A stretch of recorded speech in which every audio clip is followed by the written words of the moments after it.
Alhamdulillah, wa salatu wa salam ala rasulillah. Nous avons aujourd'hui le plaisir d'avoir parmi nous le professeur Kamal Sanhaji, qui est directeur du Centre de recherche en sciences pharmaceutiques à Constantine et qui est l'une des personnes qui a apporté une grande avancée dans la mise au point de la thérapie génétique en 2000 pour le sida. Donc, il a été directeur de recherche aussi et directeur du laboratoire d'immunologie à l'INSERM à l'hôpital de Lyon. Donc, c'était en les années 2000. Marhaba bik, professeur Sanhaji, donc sur le plateau du Cériste. Et aujourd'hui, on va vous poser un certain nombre de questions par rapport à l'événementiel, c'est-à-dire tout ce qui concerne le coronavirus. Donc, avant de commencer l'émission, qui est Monsieur Sanhaji? Comment il a fait son parcours, son enfance, lycée, graduation, post-graduation, thématique de recherche, diplôme, poste occupé, distinction et conférencier invité dans le monde. Donc, à vous la parole, marhaba. Merci, bismillah ar-Rahman ar-Rahim. Je tiens à remercier le Cériste qui a pris l'initiative d'organiser ce genre de moyens de communiquer par rapport à un moment difficile que celui que nous vivons actuellement, généré par le coronavirus, Covid-19. Pour revenir à ma biographie, je suis donc natif d'Alger, en 1954, juste un mois avant la guerre, déclenchement de la guerre d'Algérie. Donc, j'ai fait ma scolarité de base à Kouba, à Ben Omar, lotissement Michel. Et j'ai fait donc cette première partie donc à Kouba jusqu'au baccalauréat mathématiques. Ensuite, donc toute mon cursus supérieur, je l'ai fait en France, donc à Lyon, à la faculté de médecine et de pharmacie. Je suis diplômé donc avec un doctorat de cette faculté de médecine et de pharmacie de Lyon. Et puis, dans la foulée, je me suis intéressé, de par bien sûr l'attirance par rapport à certains enseignements de certaines personnalités scientifiques de cette ville qui a une certaine réputation en médecine, dans le cancer, etc. Donc, c'est comme ça que je me suis intéressé au système immunitaire, parce qu'il y avait un professeur d'immunologie brillant et qui avait innové, qui a fait les premières greffes chez les enfants bulles, les enfants qui sont atteints de déficit immunitaire, en innovant, trouvant une méthode pour greffer des cellules souches pour rendre l'immunité que ces enfants n'ont pas, etc. Et puis après est arrivé le sida, auquel on s'est intéressé parce que c'était une urgence épidémique à l'époque. Pourquoi l'immunologie et le sida? Parce que, en fait, ce nouveau virus qui est apparu en 81, la maladie, le virus a été identifié en 83 parce que tout simplement il induisait un déficit de l'immunité, c'est-à-dire c'est un virus qui s'attaque au système immunitaire, il le détruit, donc si bien que la personne qui est infectée par ce virus se retrouve avec une disparition, une destruction par le virus de son système de défense. Il se retrouve comme ces enfants qui naissent sans défense immunitaire, dont je me suis occupé au début pour les greffer. C'est-à-dire, mais là, les enfants sont atteints d'un déficit génétique, ils n'ont pas d'immunité génétiquement, ils y doivent donc sans défense. On a trouvé les moyens comment les guérir, les reconstituer avec les greffes de cellules souches, de moelle osseuse ou de foie fœtale, etc. Et quand le sida est arrivé, le résultat est le même, la cause n'est pas la même, c'est un virus, c'est plus génétique, et parce que le virus du sida détruit le système immunitaire. Le résultat, c'est que ces adultes se retrouvent comme ces enfants atteints d'un déficit, parce que le virus du sida leur a mangé tout, c'est une façon de parler, tout leur système immunitaire, et on a pensé à la greffe avec des cellules souches, etc. Mais c'est un peu plus compliqué dans ce contexte. Donc on a bien avancé dans le sida à l'époque, et jusqu'à trouver... donc on en a fait une priorité dans le laboratoire de Lyon, hein, que je dirigeais avec le professeur Jean-Louis Touraine, qui était spécialiste de ces greffes. Et puis en même temps avec le professeur Luc Montagnier, qui a eu le prix Nobel en 2008 pour la découverte du virus du sida, et chez lequel nous avons développé, puis personnellement, toutes les techniques pour identifier de culture, les PCR, etc. Et donc on a fait des progrès jusqu'à trouver le moyen de contourner le virus avec que vous avez évoqué, la thérapie génique, où on a créé des leurres qui détournent le virus et qui permettent d'obtenir dans un modèle animal chez la souris, qu'on greffe avec des cellules humaines, etc., qu'on a infecté avec le virus du sida, et chez lesquels ces animaux, on introduisait la thérapie génique, des gènes qui produisent un leurre, un récepteur sur lequel le virus doit se fixer sur la cellule, mais là, c'est un faux récepteur. Donc, il se fixe dessus et comme ça, le virus est éliminé. Donc, c'est à partir de là que vous avez signalé la distinction. À partir de cette innovation, j'ai été effectivement décoré de la Légion d'honneur par le président Chirac à l'époque pour cette avancée de la connaissance en matière de sida. J'ai un peu tout dit, hein. D'accord. Vous avez été très succinct. Et y a-t-il des choses à dire concernant l'OMS pendant votre carrière ou concernant les conférences que vous avez faites dans le monde, etc. Oui, tout à fait. Donc, de par les travaux, etc., que nous avons réalisés à Lyon en ce qui concerne le sida, et puis les greffes aussi chez ces enfants, parce que ça tourne toujours autour du système immunitaire. C'est un système performant qui permet de reconnaître les virus, les rejeter, les microbes, etc. Il reconnaît aussi les greffes quand elles ne sont pas compatibles. Il les rejette. Tout corps étranger, virus ou greffe étrangère, elle les rejeter. Donc, c'est parce que c'est vu par le système immunitaire qui réagit. Donc, ça reste globalement une cohérence, hein. À ce moment-là, donc, effectivement, nous avons été sollicités à travers plein de pays du monde où j'avais participé soit à des enseignements tels que à Genève, à Lausanne, dans d'autres pays européens, la Belgique, l'Allemagne, etc. Nous avons une forte coopération avec les pays d'Amérique latine où j'ai beaucoup exercé à travers des conférences et des séjours importants au Chili, en Argentine. J'ai fait aussi des séjours qui ont duré plus de 6 mois à New York, au centre de recherche contre le cancer, le Sloan Kettering, et en Floride aussi. Donc, où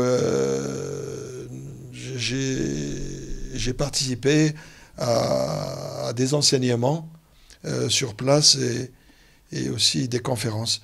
Et aussi, j'ai été beaucoup sollicité où chaque 2 années, il y avait une conférence internationale sur le sida. Au début, c'était tous les ans, au début de l'épidémie.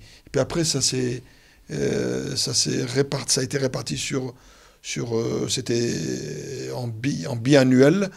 C'est organisé par l'OMS, l'Organisation mondiale de la santé à Genève, où j'étais reviewer, un référé. Je recevais donc tous les résumés, etc. En ce qui concerne une certaine partie, bien sûr, nous étions un certain nombre de référés donc on était destinataire des résumés, des abstracts qui sont soumis à cette conférence mondiale pour pouvoir les trier, les corriger, etc. On acceptait certaines et refusait d'autres. Donc j'ai été jusqu'à ces dernières années un des référés pour l'organisation de la conférence mondiale sur le sida, organisée par l'OMS. D'accord. Donc merci pour cette introduction. Donc nous revenons à notre événementiel, le coronavirus. Donc qu'est-ce que c'est qu'un coronavirus? Pourquoi l'appelle-t-on Covid-19? D'ailleurs, c'est ce que vous avez dit juste au départ. Voilà. Vous avez vous avez utilisé ces deux mots. Tout à fait. Est-ce qu'on peut avoir une définition ou une explication? Oui, tout à fait. Le coronavirus est une grande famille de virus connus depuis les années 60. Il doit y avoir au moins entre 40 à 50 membres de cette grande famille des coronavirus. On s'y est pas intéressé.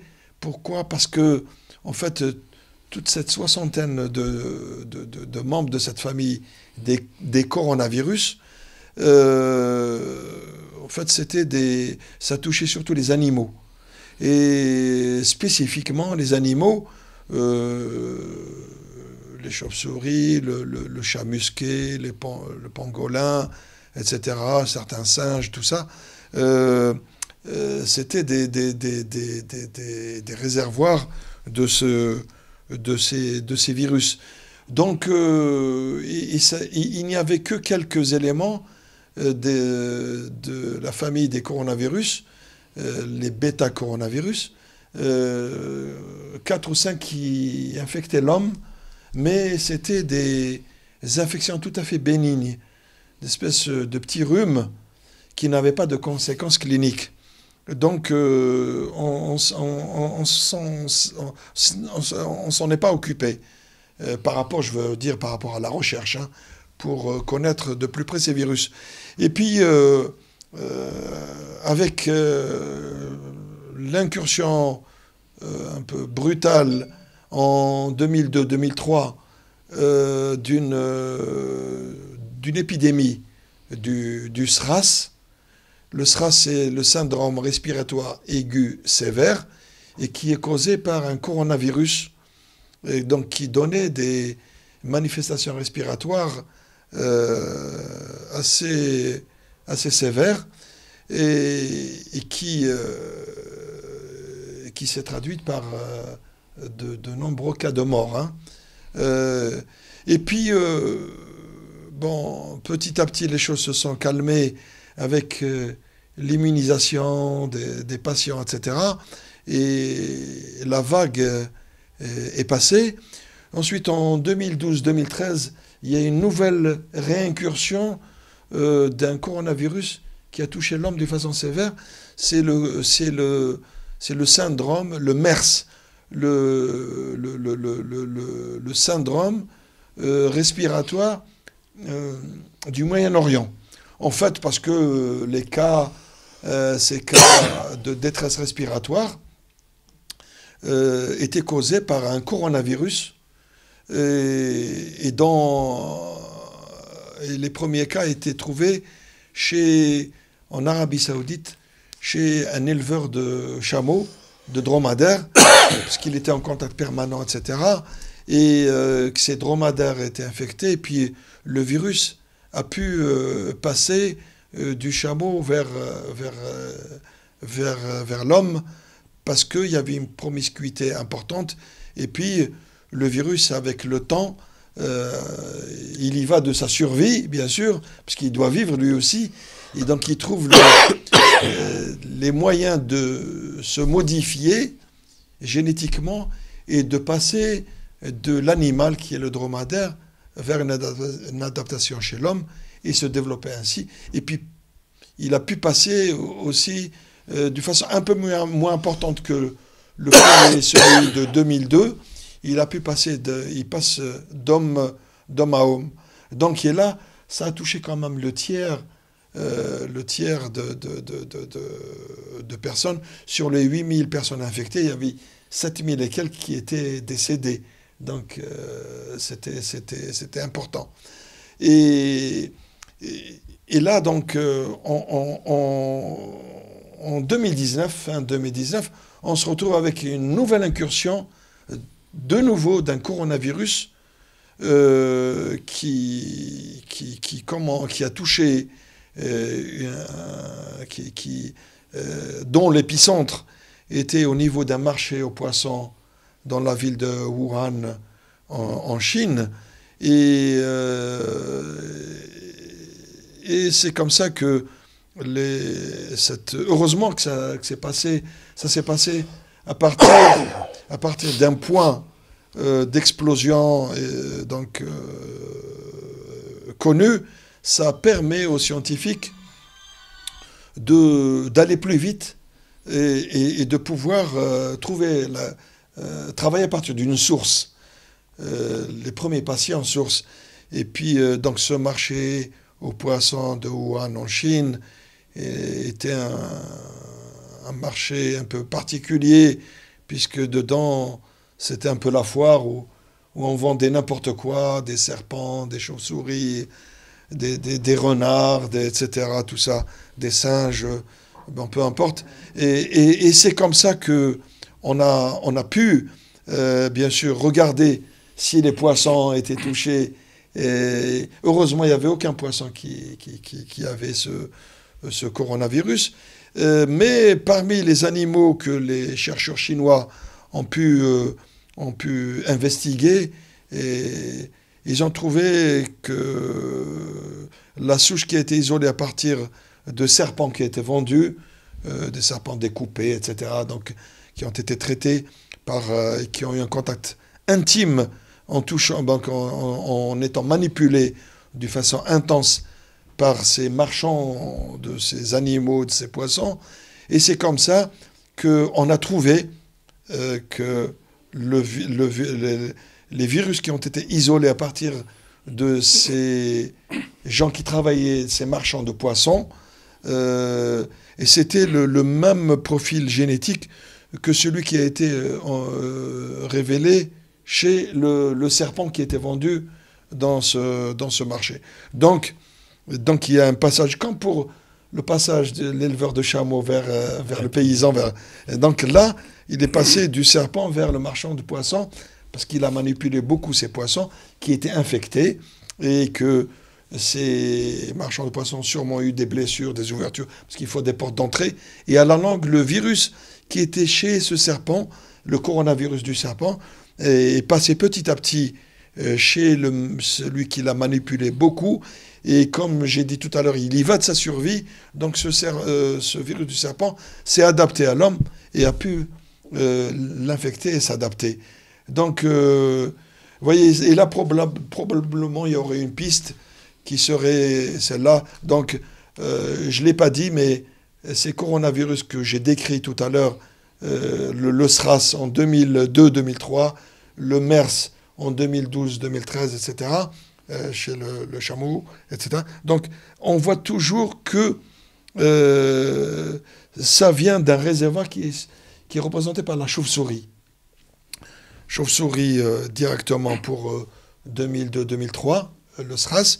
La chauve-souris qui a dû passer le virus au dromadaire, parce qu'il ressemble, sûrement parce que l'homme aussi a fait n'importe quoi. Il a fait des déforestations, il a coupé les arbres, etc. Donc tous les animaux comme les chauves-souris qui vivaient dans les forêts ont fui les forêts parce qu'elles n'ont pas où s'abriter, et elles se retrouvent, elles se rapprochent des villages. Dans les étables, les écuries, eh ben, il y a une promiscuité aussi entre les animaux et ces chauves-souris qui viennent se cacher. Donc elles ont dû transmettre au chameau. Et le chameau a transmis à l'homme. etc. Donc, vous voyez, c'est toujours... Et là aussi, on pense pour Wuhan, chinois, que celui du serpent, dû sûrement une combinaison génétique, celui de la chauve-souris, parce que quand on a fait l'analyse génétique, on trouve qu'il y a une forte ressemblance. Donc sûrement, le serpent doit survivre, il doit chasser les chauves-souris, il les mange. Les chauves-souris qui étaient infectées par leur coronavirus s'adaptent au serpent, et celui du serpent est passé chez l'homme. Donc tout ça, j'ai fait un peu l'historique de ce coronavirus. Pour un peu, c'est une espèce de piste policière, c'est comme ça que les scientifiques travaillent.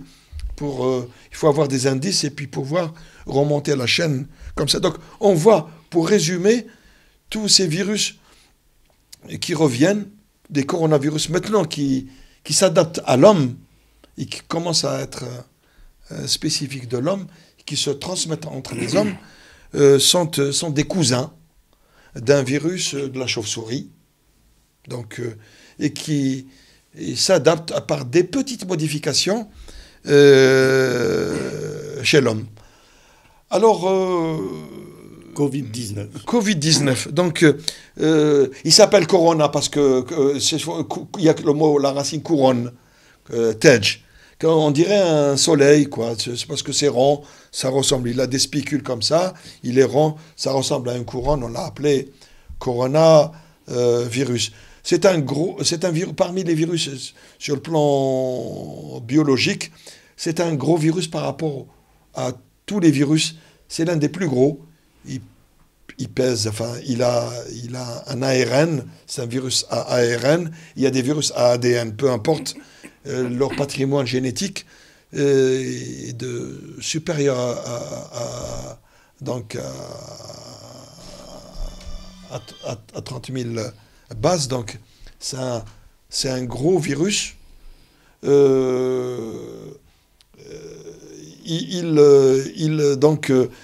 Voilà, on a pu, oui, vous venez de me rappeler qu'il y a le terme Covid. Le terme Covid vient d'abord c'était les Chinois qui l'ont trouvé à Wuhan, donc la fin décembre, l'ont appelé le nouveau coronavirus 2019. N pour nouveau, COV pour coronavirus, et ils ont mis 2019. Et puis, par la suite, pour la commission de nomenclature des virus, comme ce n'était pas encore identifié complètement, etc., on préférait donc lui donner une dénomination commune pour qu'il ait une visibilité, qu'on puisse le comparer à d'autres virus par rapport aux maladies, comme il n'est pas complètement identifié, et on l'identifie par rapport à la maladie qu'il cause. Donc, on l'a appelé Covid. Le CO, c'est pour Corona, et le V pour virus, et le D pour disease. Disease en anglais, c'est maladie. Donc, tiré 19, c'est pour l'année 2019. Donc, on s'est contenté de dire il y a un virus, la famille des corona, qui provoque une maladie et qui a été découvert en 2019 en attendant d'avoir des choses plus... Une nomenclature. Voilà. Et puis maintenant, on a avancé un peu dans la nomenclature, comme on a bien... la symptomatologie commence à apparaître plus clairement, qu'il y a des répercussions sur le système de la respiration respiratoire. Donc, il attaque les poumons d'une façon invasive et importante. Une maladie qui se traduit par une détresse respiratoire et qu'il faut avoir affaire à une assistance médicale importante sur le plan de la pathologie pulmonaire. Et là, donc, comme on voit qu'il détruit les voies respiratoires, on a avancé dans la nomenclature pour le baptiser parce qu'il ressemble au SRAS, le syndrome respiratoire aigu sévère de 2002-2003. Et là, il y a un virus qui ressemble à celui de 2002-2003, mais il a quelques modifications génétiques. Donc, ce n'est pas exactement le, mais c'est son cousin. Donc, on l'a maintenant baptisé SRAS-CoV-2. Par rapport à celui de 2003, SRAS-CoV, là, maintenant, on a un deuxième qui ressemble, mais un peu plus sévèrement, qui attaque sévèrement les poumons. On l'a baptisé SRAS-CoV-2, ce qui fait que le premier de 2002, on peut le rebaptiser SRAS-CoV-1. D'accord. Et celui-là, c'est le SRAS-CoV-2. Maintenant, pour les scientifiques, quand on rédige des articles, etc., donc on peut mettre en parenthèse Covid, parce que c'est commun, ça parle et tout, mais dans la classification, il se rapproche du premier SRAS, CoV, et là, c'est le SRAS-CoV-2. D'accord. Donc, merci pour ces précisions par rapport aux appellations. Alors, la question suivante, c'est comment contracte-t-on le virus et comment il se propage? Voilà. Le virus, tout simplement, pour faire simple, j'ai été un peu long, mais je pense que ça valait la peine d'expliquer les choses pour qu'on puisse comprendre. Le virus se contracte, donc on peut l'attraper, dit tout simplement, par le contact. Il faut que la particule virale existe quelque part physiquement et qu'on puisse la toucher et la transporter, peu importe, soit par si elle est sur nos doigts ou bien par des postillons qui ont été projetés par quelqu'un qui est contaminé, mais il faut qu'il y ait un contact physique. Il faut qu'il y ait une introduction de la particule par toucher. Comme c'est une particule, je l'ai dit tout à l'heure, c'est un virus assez gros par rapport au virus classique, heureusement. Donc ça joue. Ça joue, ça permet de dire que ce virus ne se transmet pas par la voie aérienne, heureusement. Sinon, on aurait été en 5-5, tout le monde aurait été contaminé. Si c'était un tout petit virus léger et qui peut passer par les airs, là, ça aurait été un gros problème. Là, heureusement que ce virus se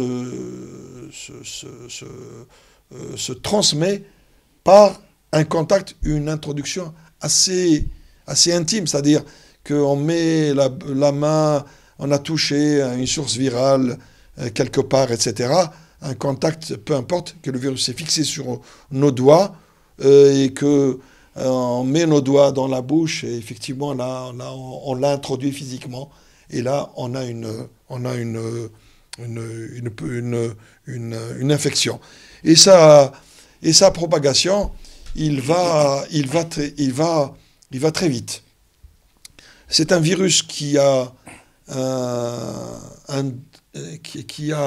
un degré de pénétration moyennement rapide, parce qu'il y a des virus qui se propagent très rapidement et qui ne font rien.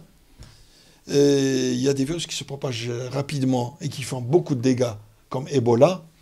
Mais là, il a ce qu'on appelle un degré, parce que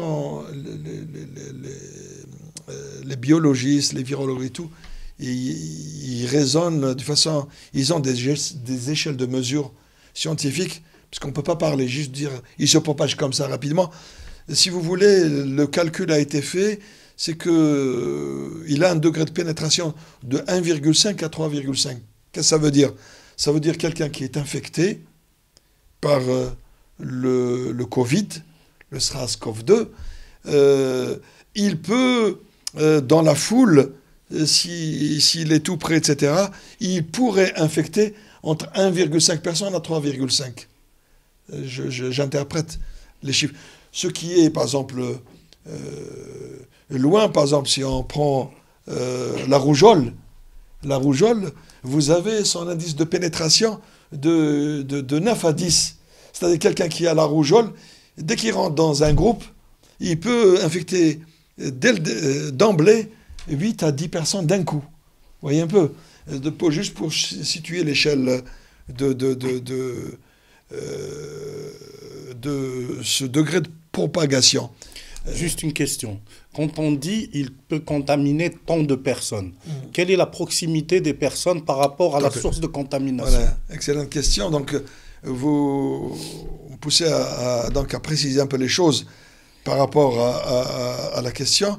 C'est que on estime il y a une moyenne de transport des postillons, etc. Donc, à distance, quand quelqu'un a une grosse virémie, etc. On estime c'est autour au minimum 1 mètre. Il faut au minimum 1 mètre. Moins d'1 mètre, c'est risqué. Il faut avoir entre 1 à 2 mètres. Il y a une moyenne d'1,5 m qui serait largement une moyenne d'1,5 m serait. Donc le minimum, il existe entre nous. Entre nous, absolument. On a presque 2 mètres là entre nous. Ça pose aucun problème. Okay. Voilà. Donc, est-il transmissible par voie aérienne? Donc, vous avez répondu à cette question. Et quelle est sa durée de vie sur les différentes surfaces? La peau, le tissu, le métal, Très bien. Et d'autres choses. On n'a pas encore toutes les données scientifiques exactes. Parce que je connais, si on prend par exemple pour le VIH, moi personnellement je l'ai fait, on pesait, on mettait des gouttes de virus du sida dans la paillasse de laboratoire, et chaque heure, etc., on prenait des prélèvements, on infectait des cellules vierges, et puis ça s'infecte toutes les heures, et puis au bout de la 6e heure, il n'y a plus ce qui reste sur une surface, sur une table, sur du sol, sur du métal, sur un tissu, sur la peau, peut survivre que quelques heures, et puis disparaît. Mais visiblement, ce que je sais, pour le sida, c'est 6 heures, avec une préparation concentrée de virus de laboratoire. On s'est mis dans des conditions pires, les plus pires. Ce qui existe chez l'homme infecté, la concentration est beaucoup plus basse. Donc 6 heures avec un prélèvement de laboratoire, c'est 2 à 3 heures par rapport à ce qui existe, la concentration qui puisse exister chez un malade. Donc il y a peu de risques. Pour le coronavirus, visiblement, c'est un virus avec les quelques éléments que je possède actuellement. On estime sa survie, sa résistance, c'est à peu près une dizaine d'heures. Donc il faut faire quand même attention, comme quoi il survit quand même, il reste vivant, il reste résistant pendant une dizaine d'heures. Et encore, c'est un virus, je ne l'ai pas dit quand vous m'avez demandé la définition, c'est un virus enveloppé, qui a une enveloppe. Les virus qui ont une enveloppe sont des virus fragiles. Par rapport aux virus qu'on appelle les virus nus, ils sont nus, mais ils sont très résistants. Ils tiennent plusieurs heures. Donc le virus corona, c'est un virus enveloppé, qui a une enveloppe, donc il est résistant. Il est facilement détruit par les solutions, les solvants, avec les savons, etc. Il est facilement détruit. Ce qui fait que si on se base sur cette dizaine d'heures, hélas, qui est quand même importante, quelqu'un qui est infecté, qui a une charge virale importante, un patient qui dépose quelque part sans faire attention du virus, ce virus peut survivre 10 heures. Donc, maintenant, on se pose le problème, par exemple, de contamination. Quand on est dans la rue avec les chaussures, etc., on rentre avec ses chaussures, puisqu'il peut tenir le coup sur la voie publique, sur le goudron. Donc, vous pouvez l'avoir dans vos chaussures et le rentrer chez vous. Donc, il vaut mieux avoir peut-être 2 paires de chaussures. Et dès que vous rentrez sur le pas de la porte extérieure, vous pouvez laisser vos chaussures à l'extérieur, dès l'entrée de la maison, en dehors de l'appartement, etc. Et ne pas trop lui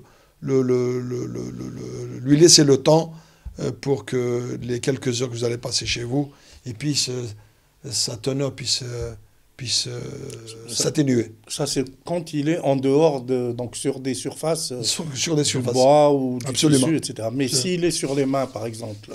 Sur les mains, il suffit de se nettoyer les mains. Vous allez créer donc avec le savon, qui est le savon, n'est qu'un tensioactif. Ça permet de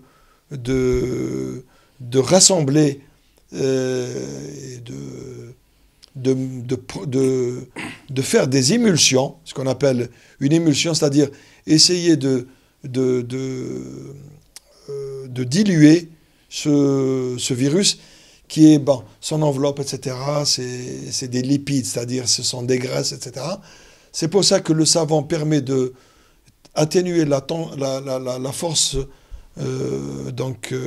parce que si vous l'avez directement avec l'eau, le virus est composé d'enveloppes et de membranes de lipides. Ça ne se mélange pas facilement avec de l'eau. Donc c'est pour ça qu'il faut utiliser le savon. Le savon permet seulement de faciliter cette émulsion. Et il faut se frotter. Voilà, il faut se frotter. Il faut vraiment regarder comment faire avoir le bon geste. Le bon geste quand vous mettez votre savon donc au creux de cette main, par exemple. Vous faites ça parce que ça s'incruste dans les ongles, en fait, pour pouvoir émulsionner, faire une émulsion du virus qui est accroché dans les ongles. Vous passez aussi l'autre main, vous faites comme ça. Ensuite, donc, vous essayez de le mettre un peu partout. Ensuite, vous faites ça, donc, pour les doigts des deux mains. Vous refaites la même chose de l'autre côté. Ensuite, vous faites ça. Donc, ensuite, le pouce, souvent, il passe à l'as, donc on ne le fait pas, on l'oublie, mais il faut que le pouce, il faut lui faire ça, pour les deux mains, faire ça, pour que ça soit interdigital, etc. Monter plus haut, etc. Donc, et ensuite, se rincer abondamment avec de l'eau. On ne fait que diluer la quantité de virus. Le savon ne tue pas. Le savon, il permet de ramasser le virus, de le ramasser et de l'émulsionner, de rendre, c'est comme une mayonnaise. C'est pour faciliter le mélange eau-huile. Le savon est un tensioactif. Il baisse la tension qui existe entre deux phases, la phase aqueuse et la phase huileuse. Il rapproche ces deux phases, il va mélanger l'eau avec l'huile en quelque sorte, hein. Et puis quand vous faites couler l'eau avec le robinet, ça permet de diluer et de faire partir ce virus qui s'est accroché sur les mains. Et ça, je vous dis, j'insiste sur ces gestes, etc. On a fait avec des colorants pour voir, parce qu'avec l'eau, vous n'allez pas, vous allez croire que vous avez tout balayé, vous avez tout nettoyé, mais ce n'est pas le cas. Si vous prenez un colorant, bleu ou rouge, et vous faites ce que vous faites habituellement chez vous, et vous allez voir que vous allez avoir du rouge un peu partout, mais vous allez avoir des parties blanches dans lesquelles le rouge n'est pas arrivé. Et celles-là, vous les avez ratées. Et là, le virus peut se nicher là.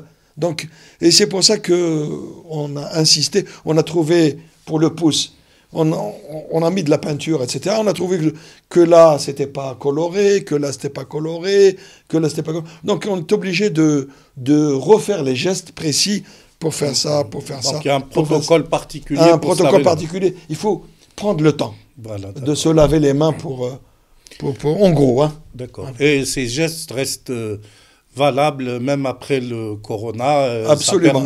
Ça permet d'éviter toutes les contagions possibles. Voilà. Et ça va mettre en place cette culture de l'hygiène. C'est un mal pour un bien.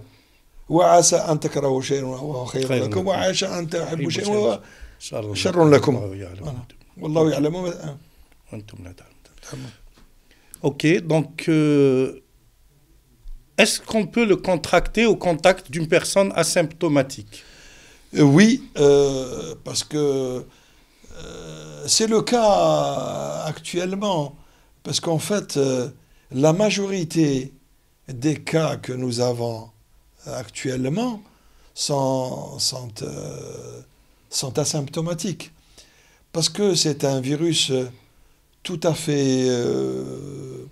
c'est un virus, d'accord, nouveau, mais la majorité des gens ont déjà répondu, vous savez, vous n'avez pas les signes, j'ai pas les signes, etc. Nous sommes peut-être, vous et moi, contaminés par le coronavirus, par le Covid, le SARS-CoV-2, mais nous avons développé une réponse immunitaire et nous n'avons pas de signes. Et ça, c'est la réponse normale de toutes les infections classiques. C'est comme ça que ça se passe. Heureusement pour tout le monde, c'est comme ça qu'on va s'en sortir. Il n'y aura que une frange de la population qui a des déficiences immunitaires, qui a une faiblesse dans les réponses immunitaires, dans leur système de défense, et qui vont avoir toutes ces complications respiratoires et aller même dans des situations graves. Donc, une personne, elle est asymptomatique parce qu'elle se défend contre un virus, ce qui est normal. Mais elle a ce virus dans son organisme. Les premiers jours de contact d'une personne, même asymptomatique, cette personne, elle a une charge virale, elle a du virus dans son corps.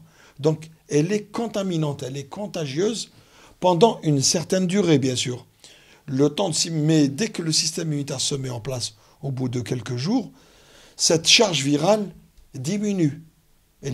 Parce que le système immunitaire a réagi, il fait baisser cette quantité de virus de façon efficace. C'est pour ça que la personne n'est pas symptomatique, elle n'a pas de fièvre, elle réagit normalement. Mais dans cette première phase, une personne, même asymptomatique, elle peut être contagieuse. C'est pour ça qu'il faudrait éviter les contacts avec toute personne. D'accord. Voilà. Alors, comment peut-on savoir qu'on est contaminé? Quels sont les symptômes et leur délai d'apparition? Oui. Comment on sait qu'on est contaminé? Il n'y a que le test qui peut le dire, biologique, qui est fait avec un test qu'on appelle PCR. Mais pas n'importe qui, donc on ne peut pas tous être dépistés. Donc la personne, donc il faudrait que la personne il faut qu'il y ait un indicateur, comme quoi la personne a été en contact. Voilà. Ça commence à partir de là. Soit que la personne elle a une promiscuité, un contact, etc., avec un membre de la famille, un ami, etc., touché, hein, ou bien, ce qui est encore plus évident, d'avoir été dans une zone contaminée. En France, en Italie, en Chine, là où il y a l'épidémie. Donc, et c'est à partir de là qu'on peut démarrer cette piste de comment savoir si quelqu'un est contaminé. À partir de là, avoir été en contact avec une source, quelqu'un, etc., ou une région. Ensuite, tout de suite après, au bout de quelques jours, présenter quelques signes tels que la fièvre, la toux, éternuement, donc parfois des courbatures, etc., ce qu'on appelle un syndrome grippal. Donc, mais il faut toujours que ça parte à partir d'un indice comme quoi il y a un contact. Donc, et à partir, quand on a ces éléments, le contact source, les signes cliniques dont j'ai parlé, toux, fièvre, etc., et là, vous devez être testé avec un prélèvement, ce qu'on appelle un écouvillonnage, avec un coton-tige.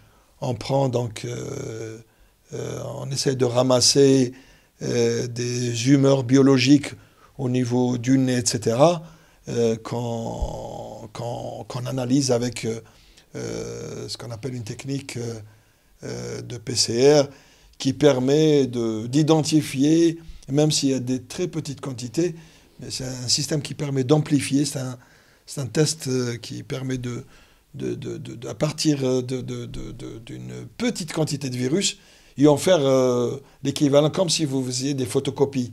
On fait plusieurs photocopies à partir d'un seul document, quoi. Donc, il permet donc de faire le diagnostic avéré et démontré de l'infection par le nouveau coronavirus. Donc, est-ce que la prise d'une douche en rentrant à la maison permet d'éliminer d'éventuelles traces sur les différentes parties du corps? Oui, c'est une chose sensée. Et ça rejoint un peu la question de tout à l'heure qui était par rapport aux surfaces, etc. Effectivement, on peut avoir, par exemple, tant mieux si lors d'un contact, on n'a pas touché la source avec les doigts, qu'on n'a pas mis les doigts dans la bouche ou quelqu'un n'a pas envoyé des postillons à travers que vous avez avalé, etc. Par exemple, vous pouvez avoir quelqu'un que vous ait fait tomber, que vous ait touché au niveau des cheveux, au niveau de votre veste, au niveau du cou, etc. Et que c'est pas parce qu'il faut que ça rentre dans les voies respiratoires. Hein. C'est là qu'il faut éviter. C'est pour ça que par rapport quand il y a quelqu'un qui est contaminé, il vaut mieux qu'il ait un masque, etc. pour qu'il ne puisse pas projeter ces postillons infectieux. Donc, et effectivement, on peut la douche par exemple est un moyen raisonnable et tout à fait adapté qui nous permet de diluer avec le shampoing, avec les gels douche, etc. Au cas où il y a quelques particules virales, on vous a touché avec quelques particules virales au niveau de vos cheveux, ou de vos bras, ou votre cou, etc. C'est quelque chose de faisable et de correct. Voilà. Et qui consulter en cas de doute? Quels sont les moyens de diagnostic? Oui, là, si les doutes, ce sont par rapport à ce qu'on a dit dans la question précédente, d'avoir été en contact avec une source, avoir voyagé dans une région, etc., contaminée, donc et avoir les symptômes dont j'ai parlé tout à l'heure, à ce moment-là, il faut aller voir son médecin. Il faut voir le médecin, ça c'est lui expliquer la situation pour qu'on puisse... C'est la seule personne qui puisse juger des circonstances que vous allez lui décrire pour pouvoir vous prescrire et vous enrôler dans un système de façon à ce qu'on vous fasse un test PCR. Le moyen de diagnostic, c'est la PCR actuellement. Il y a d'autres moyens, mais qui nécessitent beaucoup de temps et la culture, etc., pour isoler le virus et tout. Mais ça, on pourrait peut-être le laisser dans le volet qui sera consacré pour la recherche. Et là, le système de culture nécessite aussi des moyens beaucoup plus importants. On ne peut pas le manipuler, on ne peut pas travailler, on ne peut pas cultiver le virus dans les laboratoires tout simples. Il faut des laboratoires confinés pour pouvoir... Mais ce sera une piste intéressante pour, par exemple, fabriquer un vaccin. D'accord. Et jusqu'à quel point est-il dangereux et comment peut-on se protéger dans ce cas? Oui. Le danger, c'est juste il faut couper la chaîne de transmission. C'est-à-dire, par exemple, le confinement actuellement décrété est une solution adaptée. Donc, le danger, il n'est pas dangereux sur le plan intrinsèque. C'est pas comme par exemple le virus d'Ebola. Là, c'est un virus tout à fait normal, mais il n'était pas connu chez les humains. C'est pour ça qu'il rentre facilement, parce que les gens n'ont pas encore d'immunité, la population générale. Et c'est pour ça que lorsqu'il rencontre un organisme, l'organisme est un peu secoué avec une petite fièvre, etc., des réponses. Et c'est ce qui fait un peu son caractère unique. Mais il n'est pas dangereux dans la mesure où il vous laisse le temps de vous défendre. C'est comme tous les autres virus, pas dangereux. C'est pour ça que je vous dis 90% de gens vont s'en sortir.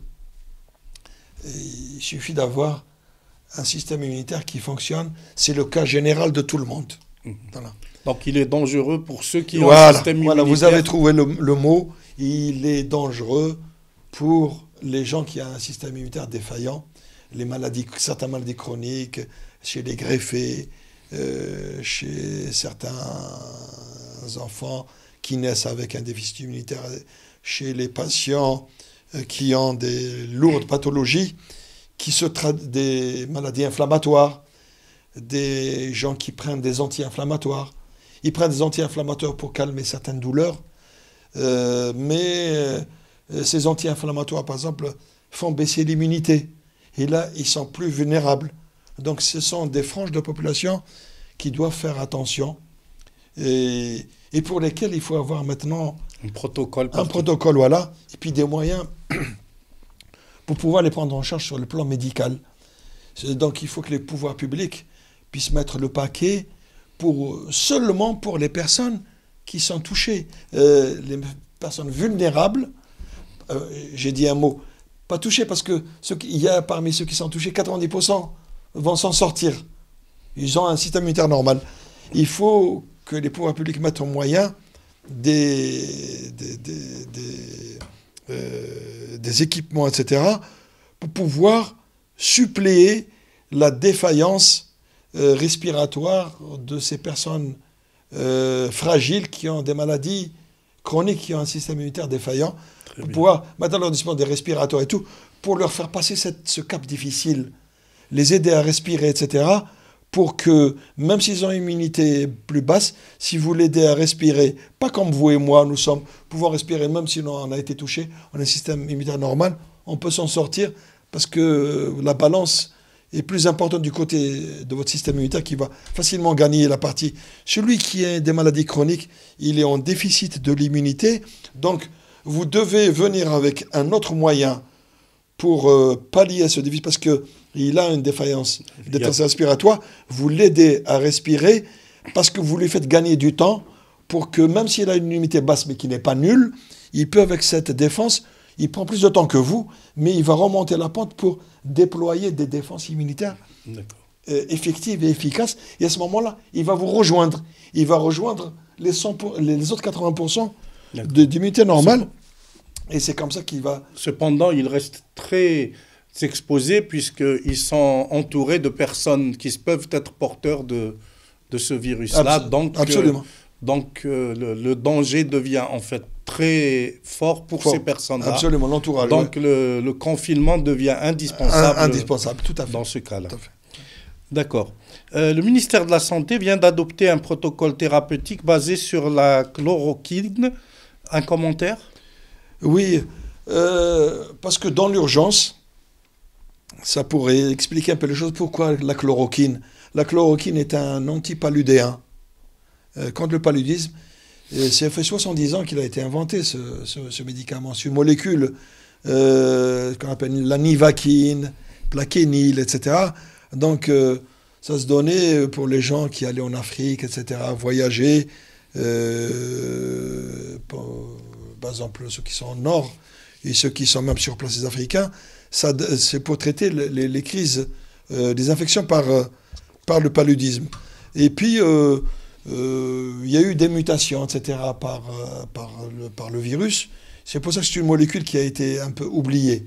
Mais par la suite, la chloroquine a un effet secondaire, mais qui se trouve bénéfique pour d'autres maladies, parce que c'est en utilisant la molécule avec l'usage, avec le temps et les années, qu'on découvre peut-être certains effets mauvais ou bons des médicaments, qui peuvent être un effet secondaire qu'on n'a pas vu au début et qui peut s'avérer intéressant plus tard. La chloroquine était destinée au paludisme, le malaria, de façon efficace. Et puis il y a eu le virus a fait des mutations, si bien que dans le malaria, dans le paludisme, il y a eu des cas de résistance. Il a été oublié. Et puis après, mais on a trouvé qu'il avait un effet aussi sur l'inflammation, sur les rhumatismes, sur la polyarthrite rhumatoïde, dans le lupus, etc., comme effet secondaire, mais qui s'est avéré un effet intéressant. Et maintenant, la chloroquine est prescrite comme anti-inflammatoire dans ces grandes maladies inflammatoires, qui sont des maladies rhumatismales, des maladies de ce qu'on appelle des maladies de système, le lupus, etc., peut-être, je ne sais pas, la sclérose en plaques, etc. Donc, c'est cette chloroquine, donc, on l'a ressortie. Pourquoi? Parce que, en attendant de faire des modélisations et de fabriquer des nouvelles molécules spécifiques antivirales contre le Covid, ou en attendant de trouver un vaccin, parce que les équipes travaillent dessus, hein, et dans l'urgence, devant l'ampleur importante de cette épidémie, qui est devenue une pandémie, dans l'urgence, on s'est demandé de faire appel et de ressortir toutes les anciennes molécules qui ont été utilisées dans des maladies qui peuvent avoir des ressemblances. Donc, on a ressorti des tiroirs, ce qu'on appelle une chimiothèque, les anciennes molécules, et puis pourquoi pas les regarder sur les tester sur le Covid, le SRAS-CoV-2. Donc, mais en parallèle, comme j'ai dit, des recherches d'autres molécules actives et vaccins sont en route. Là, c'est pour qu'on puisse gagner du temps, tout simplement, qu'on a regardé les anciennes molécules, dont la chloroquine, qui semble avoir une efficacité in vitro, de façon avérée. Donc, elle inhibe les cultures de ce coronavirus dans le laboratoire. Donc il est tout à fait légitime qu'on puisse penser à l'utiliser chez l'humain actuellement, dans l'état actuel de cette panique.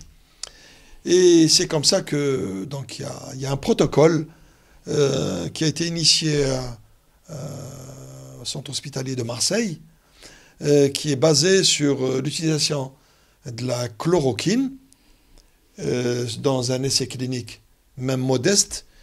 Et en plus, on rajoute un antibiotique, même si on s'adresse à un virus, le coronavirus, il sera pris en charge par la chloroquine, mais on rajoute un antibiotique, la molécule macrolide, hein, en particulier l'azithromycine, qui est donnée souvent dans les infections respiratoires bactériennes. Parce que ce qui se passe souvent dans les problèmes d'infection respiratoire, c'est parfois viral, ça se complique. Vous avez une infection respiratoire due à un virus, et puis vous avez une bactérie qui arrive, elle se greffe là-dessus, elle se rajoute. Vous avez une infection virale et une infection bactérienne. Et les infections bactériennes, quand elles, donc ce qu'on appelle une co-infection, donc qui se rajoute, elles compliquent la situation et elles aggravent les manifestations respiratoires. Et donc c'est le cas dans le coronavirus. Il attaque un peu le poumon, et puis s'il y a une bactérie qui vient se rajouter, c'est la catastrophe. C'est pour ça qu'on préfère mettre les deux, mettre la chloroquine pour attaquer le coronavirus, et on rajoute l'azithromycine, l'antibiotique, pour attaquer, pour lutter contre l'infection éventuelle bactérienne. Voilà. Et c'est comme ça, donc, cette bithérapie, c'est une bithérapie selon un protocole bien précis, où au bout, donc, on commence avec les deux, la chloroquine et l'antibiotique.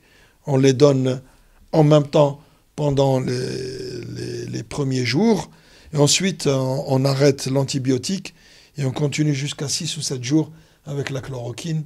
Et puis on arrête. Et bien sûr, et tous les jours, on fait des examens, des prélèvements pour doser la charge virale. Et généralement, donc au fur et à mesure de la semaine pendant laquelle vous êtes traité, vous avez une charge virale qui va baisser. Et là, je pense que c'est intéressant de tester cette possibilité. D'accord. Mais est-ce que vous pensez qu'une personne lambda doit aller en pharmacie et demander de la chloroquine ou est-ce qu'elle doit se faire selon un protocole donné en milieu hospitalier? Très bien, vous avez bien fait de me poser cette question, parce que le problème, même si elle est disponible en pharmacie, parce que c'est un médicament qui est produit même en Algérie, c'est une molécule qui est générique, qui est produit sans aucun problème. Mais on ne peut pas jouer à l'apprenti sorcier. Donc, même si vous avez accès à la chloroquine, vous ne pouvez pas l'utiliser. Il est très dangereux que vous puissiez l'utiliser tout seul. Parce que, d'abord, il y a deux choses. La chloroquine, pour qu'elle soit active, son effet thérapeutique, c'est des doses élevées qui sont à la limite de la dose qui peut donner des effets secondaires. Donc seuls les médecins voilà. savent comment l'utiliser. Voilà, il vaut mieux ne pas l'utiliser directement. Et puis la chloroquine aussi, donc quand on l'utilise à ces doses pour qu'elle soit efficace, ce sont des doses élevées, elle peut avoir des répercussions sur les personnes qui ont des problèmes cardiaques. Donc il faut la chloroquine, l'utilisation de la chloroquine comme traitement nécessite d'abord un ECG, un électrocardiogramme, où on doit voir on va voir certaines caractéristiques du rallongement, ce qu'on appelle du tracé, dans le tracé l'électrocardiogramme au niveau du QT. Donc il ne faut pas que cette caractéristique soit normale, soit modifiée de par une maladie cardiaque. Et là, c'est aggravé par la chloroquine. Donc, pour revenir à votre question, la chloroquine, elle n'est pas aussi efficace avant d'être infectée. On ne peut pas la demander à les dévaliser les pharmacies. D'ailleurs, je ne pense pas qu'elle puisse se vendre dans les pharmacies à cause de certains risques. Donc, il vaut mieux... et puis, c'est ce qui va se faire, je pense actuellement par le ministère de la Santé, je crois, qui a donné une autorisation pour qu'on puisse faire ce protocole, le tester, sous contrôle médical, qu'on puisse vous faire un électrocardiogramme, et puis qu'est-ce qui va me dire que vous avez une efficacité de ce médicament si je ne vous fais pas tous les jours, parce qu'il y a 6 ou 7 jours de traitement, et c'est tous les jours on vous fait un prélèvement pour faire le dosage de la charge virale du Covid. Donc, vous ne pouvez pas le faire tout seul. Ça ne peut se faire qu'en milieu hospitalier. Qu'en milieu hospitalier, c'est mieux ainsi. D'accord. Pensez-vous que le dépistage doit être préconisé par les autorités pour recenser la population contaminée? Le dépistage général, non. Ce n'est pas une bonne solution que d'aller dépister tout le monde. Ce serait même idiot parce que la majorité, beaucoup ne le savent pas. Les chiffres qu'on a donnés, ce sont les chiffres qui sont des gens qui sont fait dépister. Mais il y en a plein dans la nature qui ne sont pas fait dépister et qui sont en fait des porteurs asymptomatiques, qui n'ont pas de symptômes, comme je vous l'ai dit tout à l'heure, qui se sont tout simplement défendus avec leur système immunitaire. Et c'est tout à fait normal, c'est comme ça que ça doit se passer. On ne va pas se mettre à faire des tests chez 80% de gens qui ne nécessitent pas de ce test parce que ça y est, ils sont défendus, ils sont guéris. Il faudrait le faire évidemment quand on a les symptômes dont j'ai parlé après avoir été en contact avec une source contaminée. Les enfants sont-ils protégés ou peu touchés? Qu'en pensez-vous? Les enfants, donc, dans ce qu'on a vu statistiquement, on dirait qu'elles sont un peu moins touchées parce qu'en fait, les enfants se défendent. C'est comme dans toutes les infections, les maladies infectieuses en pédiatrie. L'enfant a ainsi donc après sa naissance, etc., les premières années sont une belle aventure, sur le plan des défenses immunitaires. Parce que il sort du ventre de sa mère, il se trouve noyé dans un océan où il y a plein de germes, plein de bactéries, plein de virus, plein de champignons, et l'enfant ne fait que se défendre. Il répond à tout. Il va se retrouver devant une panoplie, il va déployer des défenses immunitaires extraordinaires vis-à-vis à cet océan de germes auquel il est affronté. Et c'est comme ça c'est pour ça les enfants, dans les premières années, les parents s'inquiètent, les rhinopharyngites, les fièvres, etc. Et parce que c'est tout à fait normal. Il est en train de se vacciner naturellement contre tout ce qu'il rencontre dans la nature. Il a ce qu'on appelle, il développe un répertoire, d'ailleurs ce qu'on appelle un répertoire immunologique, où ces cellules de défense vont répertorier, ce qu'on appelle répertoire, tous les gestes que l'enfant a, tous les germes, virus, bactéries, etc., que l'enfant a rencontrés durant son enfance. Et il s'immunise contre chacun de ces germes qu'il rencontre, et chacun de ces germes, il est archivé avec une cellule du système immunitaire, ce qu'on appelle un lymphocyte, mémoire, qui va se cacher dans sa moelle osseuse, etc., et qui est dirigé, et qui a pris l'empreinte d'un germe. 1, 2, 3, 4, et des millions de germes comme ça, ils ont été tous répertoriés par notre système immunitaire dès l'enfance. Et vous avez comme ça un répertoire caché, et à chaque fois où le germe revient, l'enfant ne ressent, il fait ni fièvre ni rien du tout, il se défend tout de suite, de façon spontanée, et il rejette cette infection. Et c'est comme ça, par rapport au Covid, si on a observé statistiquement, dans les cas qu'on a analysés, que les enfants étaient moins touchés, parce que, à cause de leur système immunitaire plus dynamique que ceux des adultes, comme nous, qui avons tout vu, etc., et que notre système immunitaire est au maximum, et que même parfois, on a à la suite des maladies qui est un peu plus faible que celui des enfants. Et c'est pour ça que les enfants, ils ont acquis un répertoire contre beaucoup d'infections, peut-être des infections qui ressemblent à celles du coronavirus, par certains, parce que les virus, ils ont parfois des ressemblances. Vous pouvez vous immuniser contre un virus qui a une protéine de surface qui est la même que celle d'un autre virus, même lointain, parmi d'autres protéines, et contre laquelle c'est suffisant pour vous défendre contre ce corona. Et c'est comme ça peut-être que ce sont des enfants qui ont acquis une immunité, ce qu'on appelle acquise contre d'autres germes, où il y a eu ce qu'on appelle des réactions croisées, et les anticorps qu'ils ont, ils ont reconnu certaines séquences du Covid et qu'ils ont plus ou moins bien repoussées. C'est pour ça qu'on voit moins d'infections, qui sont moins touchés par le Covid, ces enfants dont vous parlez.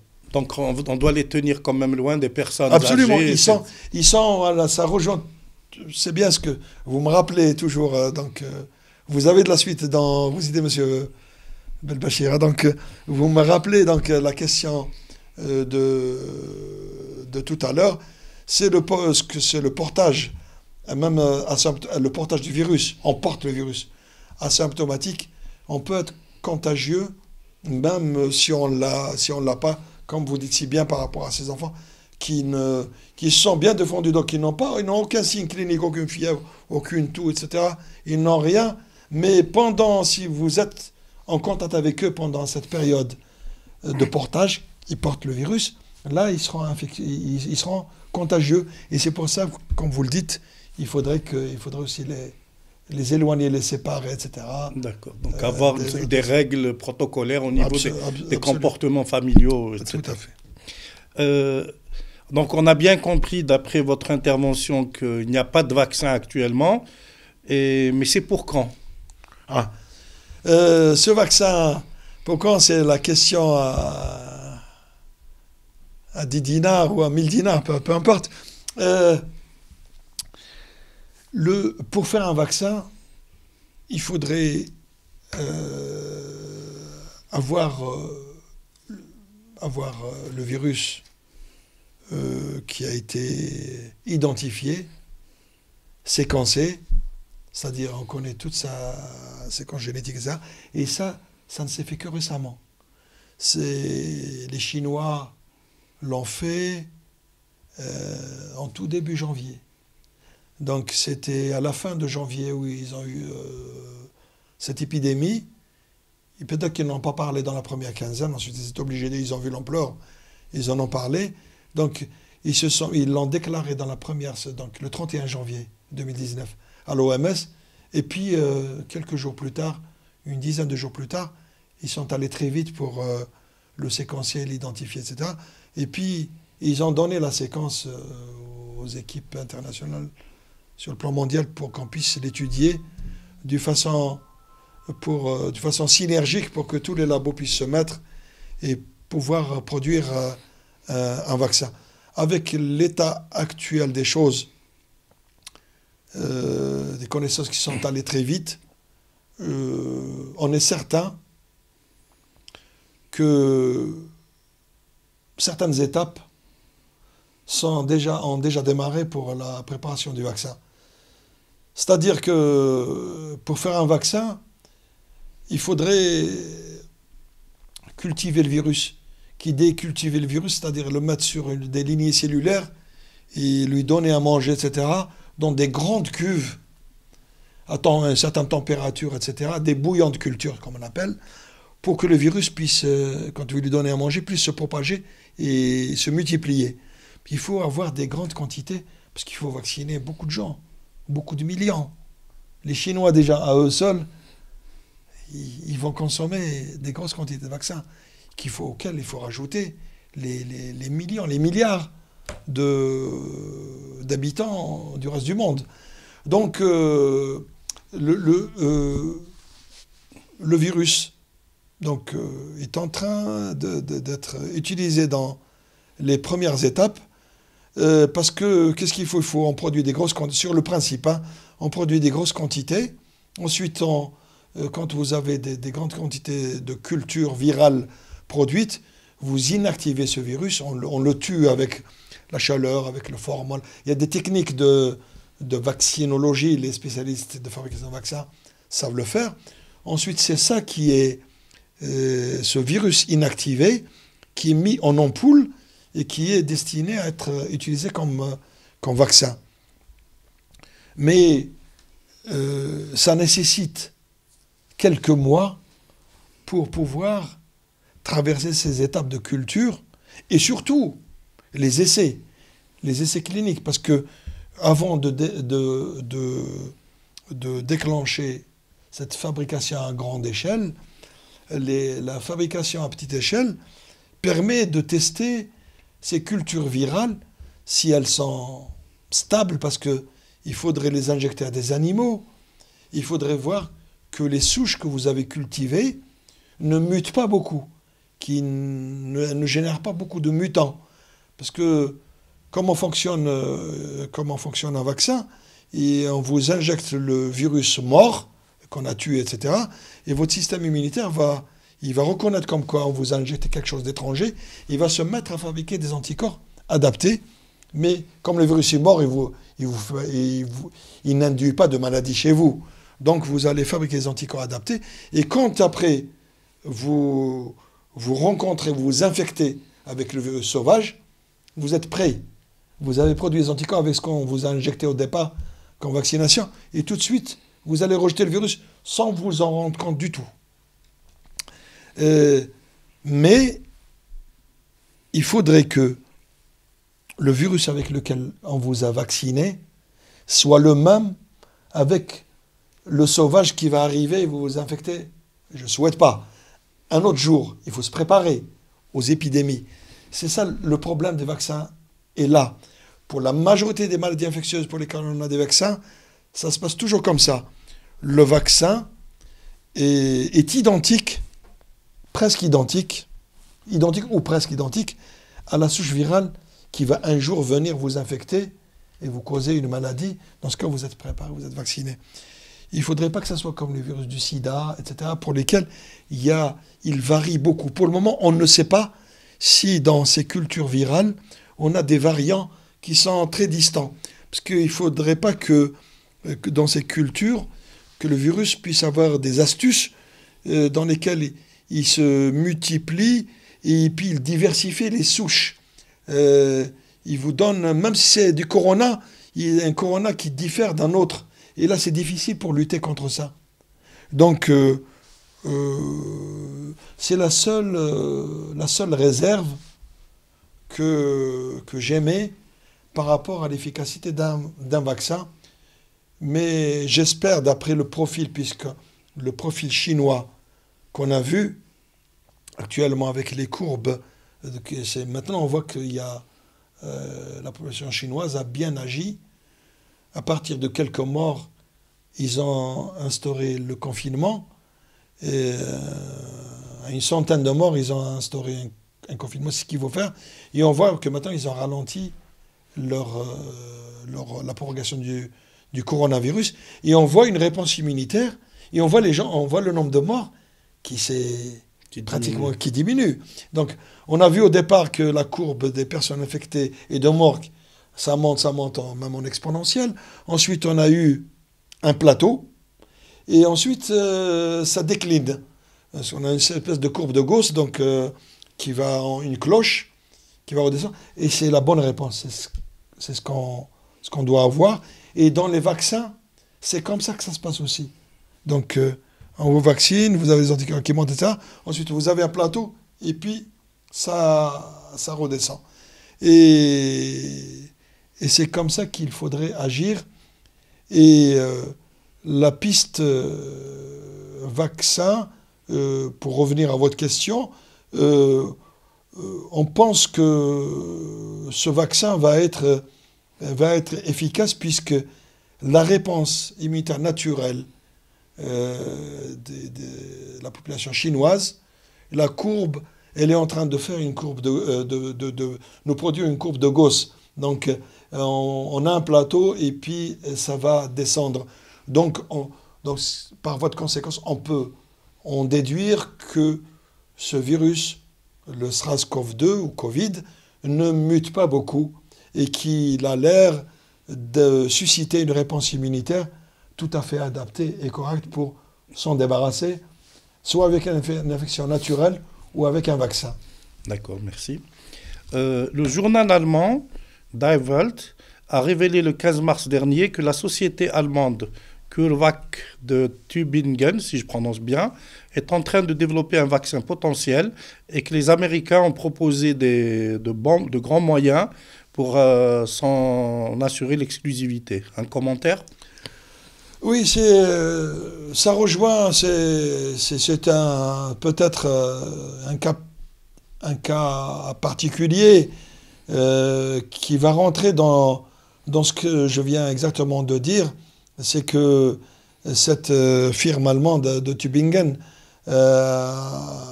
sûrement aussi donc, quand elle a eu la séquence, etc., qu'elle a identifié le virus et qu'elle l'a séquencé, etc., a dû déclencher aussi un processus de mise au point d'un vaccin parce que maintenant il y aura une concurrence tout à fait normale. Enfin, c'est dans l'intérêt aussi du patient, c'est l'intérêt du malade, peu importe, même s'il y a des intérêts derrière, que les Américains soutiennent ou pas, c'est que cette firme, elle est aussi probablement en train, elle est dans la course, qu'elle est en train de mettre en culture avec ses propres moyens ce virus et qu'elle est en train de faire ses essais chez les animaux et qui un jour pourront déboucher sur une possibilité de vaccin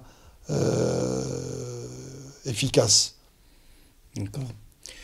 Donc la prochaine question, c'est à quel degré la stratégie de lutte doit tenir compte des particularités des pays et des populations par rapport aux modèles standards internationaux type OMS ou autres? Oui, les stratégies, il faudrait que... Parce on voit dans la rue, on voit le résultat. En 24, 48, 72 heures maximum, on voit en Algérie que les gens On pris ont conscience. pris conscience, ont pris conscience. Même si c'est le même profil qui était, par exemple, qu'on a vu en Europe, en France, par exemple, la veille, qu'on ait demandé à ce qu'il y ait confinement, les gens étaient dans les parcs et jouaient, etc., avec une inconscience totale, et qu'il fallait leur faire comprendre qu'il faudrait qu'il y ait une rupture de la chaîne de transmission. Il faut couper la chaîne de transmission. Maintenant, c'est plus possible avec les mesures générales. Ce sont des mesures individuelles. Chacun est responsable maintenant. Vraiment, on est responsable individuellement. Il faut que chacun ait compris comme quoi il faut se protéger, vous protéger les autres, comment il faut se laver les mains, et que les gens ont compris comment ça se transmettait, et que ce n'était pas aéroporté ou transmis par l'air, et qu'il faut qu'il y ait un contact, et la manière de se laver les mains, la manière de se protéger, le port des masques, en principe, n'est pas destiné à tout le monde, et seulement pour les malades. Et les médecins. Oui, et pour les médecins, parce qu'ils sont le corps médical, médecins, infirmiers, etc., auxquels on rend hommage de par leur implication, parce qu'ils sont confrontés à une concentration dans un milieu hospitalier où vous avez une concentration de patients qui est importante. Donc il y a une concentration de virus qui, par voie de conséquence, qui existe, et contre lesquels le corps médical doit se protéger pour pouvoir vous soigner. Mais dans la population générale, le masque en principe ne doit être réservé que pour les gens qui sont touchés, qui sont contaminés, pour qu'ils ne puissent pas contaminer les autres, pour qu'ils ne puissent pas faire de projection, pour que ça aille toucher les autres patients. Donc ce genre de choses, ces sites, ces applications sur les téléphones, sur les ordinateurs des gens, sur tous les moyens d'information doivent être utilisés et être mis en place, comme c'est le cas aujourd'hui, et je m'en réjouis pour la population algérienne, que je croyais même dans la population générale. On voit que les gens quand même utilisent certaines applications sur leur téléphone, regardent, demandent les chiffres, suivent certaines courbes, etc., quel que soit leur degré de formation. Et puis on voit que la formation est en train de se propager. Et c'est grâce à tous ces moyens de communication qu'on voit des initiatives, par exemple, de quartier, dans lesquelles les jeunes utilisent, même de façon bénévole, hein, ça il faut leur rendre hommage,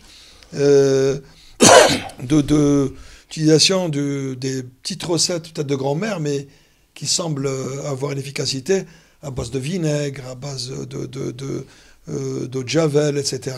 Et ils passent nettoyer dans les quartiers. Donc je les ai vus de mes propres yeux dans le quartier. Et j'ai posé des questions, même si c'était des pouvoirs publics. Et j'ai été agréablement surpris que ça soit tout à fait des gens de quartier qui font ça. Et c'est bien parce que les pouvoirs publics ne peuvent pas faire à eux seuls. Il doit y avoir une adhésion de la population. Mais hier, en même temps, j'ai vu des porte-voix avec des ambulances, avec des haut-parleurs, je crois de la police ou de gendarmerie ou de services sanitaires, qui diffusaient à Cuba ou à Alger, etc.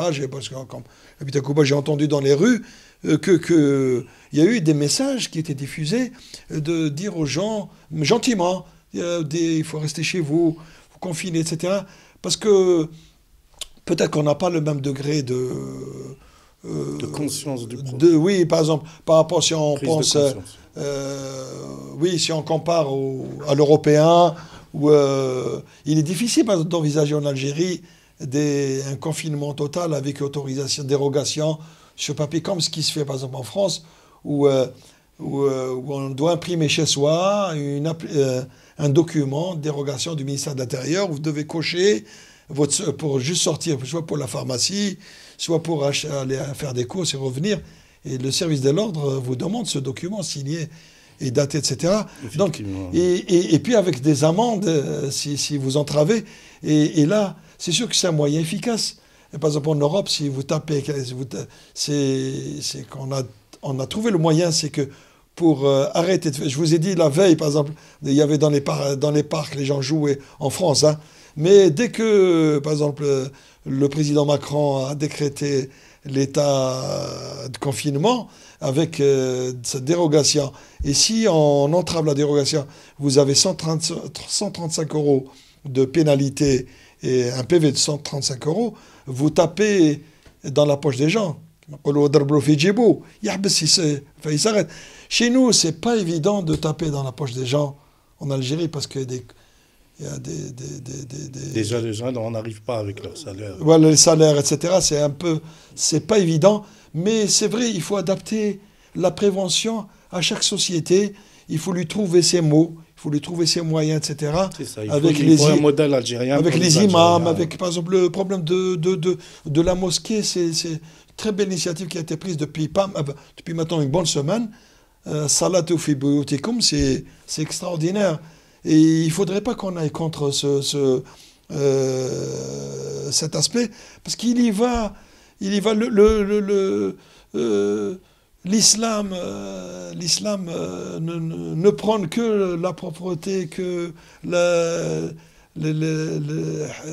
al-mu'amalat, etc. Donc il faut utiliser ce biais pour que la prévention puisse gagner et qu'on ait ce n'est que toutes ces petites mesures, voilà, additionnées, celles des gens du quartier qui font, celles de la police, celles de la gendarmerie, celles des pompiers, celles le haut-parleur, celles des imams, etc.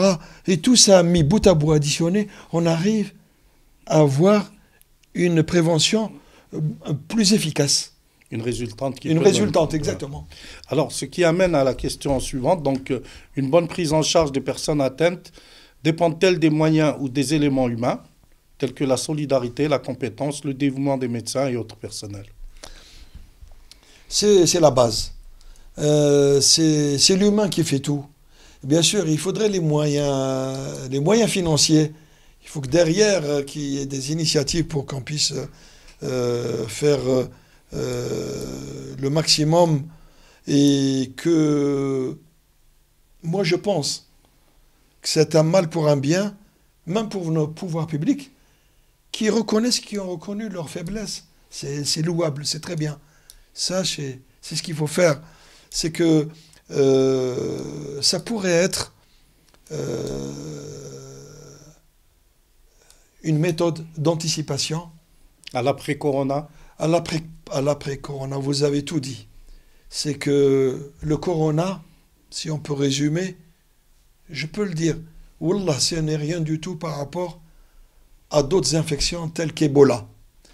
Le corona, je vous l'ai dit, c'est un nouveau virus, c'est pour ça que ça secoue un peu, mais on va pratiquement tous s'immuniser et s'en défendre et lutter contre cette infection et la rejeter. Il y aura 10% de la population qui ont une immunité fragile, qu'il faut aider cliniquement, etc. Et prendre en charge. Pour qu'ils puissent passer cette étape et à leur tour pour s'immuniser. Ebola ne vous donne pas cette possibilité. Ebola a fait 3 incursions ces dernières années, qui étaient dans l'Afrique subsaharienne. Ebola est un virus qui déclenche des hémorragies. En plus de ce pouvoir infectieux, il fait de la fièvre, de la toux, etc. Il déclenche dans le sang des hémorragies, ce qu'on appelle des fièvres hémorragiques. Au bout de quelques heures après l'infection, ou même peu de jours, 2-3 jours, il déclenche une sortie de sang à partir de l'organisme. On meurt d'hémorragie parce qu'il paralyse le système de coagulation du sang. D'accord. Voilà, Donc, si par son mécanisme. Donc, Ebola ne vous laisse pas, puisqu'en quelques jours, il ne vous laisse pas le temps, comme Corona, il ne vous laisse pas le temps de vous immuniser. Avec Corona, on a le temps de s'immuniser, il n'y a pas de problème.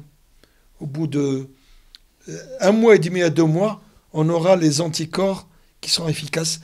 Toutes les infections, au bout de 6 semaines, 1 mois et demi à 2 mois, on a les anticorps qui sont efficaces. On a l'efficacité de la réponse et n'est ressentie qu'à partir d'1 mois ou 2 mois après l'infection. Ebola ne vous laisse pas ce temps. Il nous tue avant. Donc, Ebola est au sud de l'Afrique subsaharienne. Il faudrait, je reviens, nos pouvoirs publics maintenant, ils ont compris. Donc, il faudrait, c'est de l'intérêt de tout le monde, d'anticiper pour ce que vous avez bien dit, l'après-Corona. Donc tous ces protocoles qui ont été mis en place doivent être réfléchis de manière à ce qu'ils soient automatisés plus tard. Automatisés. Et quel est l'apport des nouvelles technologies pour pouvoir... Oui, il faudrait construire, mettre les moyens pour construire des secteurs de confinement, des infrastructures complètement fermées, des infrastructures même mixtes, destinées en même temps aux patients, pour isoler dans de bonnes conditions le patient par exemple qui a Ebola, et en même temps accolé à un secteur de laboratoire et de recherche. Pour le diagnostic et pour faire les recherches. Parce que vous pouvez faire des recherches sur des éléments très dangereux comme Ebola que dans cette structure pour pouvoir enfanter, accoucher d'un vaccin, accoucher d'anticorps efficaces, c'est qu'on peut utiliser comme traitement. Donc pour pouvoir recueillir toutes ces informations, il faudrait des infrastructures importantes en termes de données, voilà, et en termes de capacité de débit d'Internet. Absolument, voilà, absolument, tout à fait. Et une dernière question, que pensez-vous des établissements où, par exemple, les présences, se font par soit des registres où tout le monde utilise le même stylo, ou par des empreintes, des enregistrements d'empreintes et tout. Donc, qu'est-ce que vous conseillez? Tout à fait, c'est un point qui m'échappe, peut-être qui m'a échappé, mais vous avez très bien fait de me le rappeler. C'est qu'il faudrait aller dans ce sens, parce que, comme on l'a dit, si on prend l'exemple du coronavirus, vous avez vu, le moindre toucher, etc., physique peut être à l'origine d'une chaîne terrible et exponentielle de propagation et de diffusion de virus. Si bien qu'il faut se poser maintenant la question quant à tous ces moyens qu'on utilise de façon classique et qui interfèrent avec cette manière de faire, de toucher, de prendre un stylo, de passer son empreinte sur une pointeuse, sur un code, etc., etc. Peu importe. Donc il faudrait qu'on aille vers ces technologies qui permettent à l'informatique d'aider à... La biométrie, par exemple. La biométrie, exactement, à distance, où il faudrait développer ce système, par exemple, de puce, ou une puce personnelle avec laquelle vous allez... être reconnu à distance. Voilà, qui est à vous, donc vous n'allez pas le donner à personne, donc vous n'avez pas à transmettre peut-être le corona à partir de cette puce. Parce que si vous mettez le pouce sur un écran que tout le monde doit toucher, là, ça va poser problème. Donc, par exemple, ce système de gestion de crise, on peut développer un certain nombre de plateformes qui puissent nous permettre d'utiliser, par exemple, ces cartes à puce pour rentrer au travail, sortir, pour pointer, pour la sécurité sociale, pour recharger sa carte, pour aller dans les distributeurs, par exemple, utiliser les distributeurs d'argent, de billets. Et donc, vous voyez, les gens touchent, ils ont des touches, des claviers, etc. Pourquoi ne pas mettre un contact juste avec une carte tactile qui reconnaît de loin. Donc, il faudrait réfléchir à de nouveaux moyens de contact voilà. qui devrait éviter et le que contact cette crise physique. peut-être est en train de susciter chez les jeunes, etc., dans des centres de recherche, pour qu'ils puissent innover. Et je pense que l'idée à travers ces applications, pour qu'on ait une vie agréable et qu'on puisse s'en sortir, Inch'Allah, de cette mahna qui nous frappe. Et j'en suis confiant par rapport à l'expérience vécue et que, par votre conséquence, l'essentiel, c'est que je vous assure que la population, si elle est bien informée, et je pense cette fois-ci, elle en prend la voie.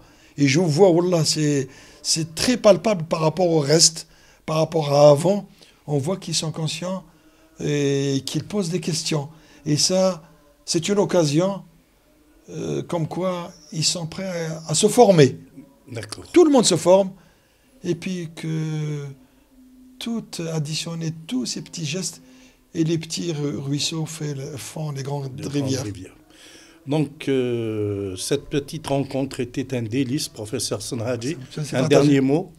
Oui, je tiens donc à remercier le CERIST, donc, qui, dès le départ de cette crise, a mis en place une cellule de crise qui permet donc de contribuer à mettre en place des moyens dont on a parlé d'ailleurs, dont on a débattu dans cette émission avec vous, pour que des moyens modernes puissent se mettre en place et contribuer à aider donc à ce que cette pandémie soit vaincue. Je vous en remercie du fond du cœur. C'est moi. Merci beaucoup, Merci. professeur Sanhaji. Merci. Barakallahu fik. Merci, shukran. Voilà, très bien.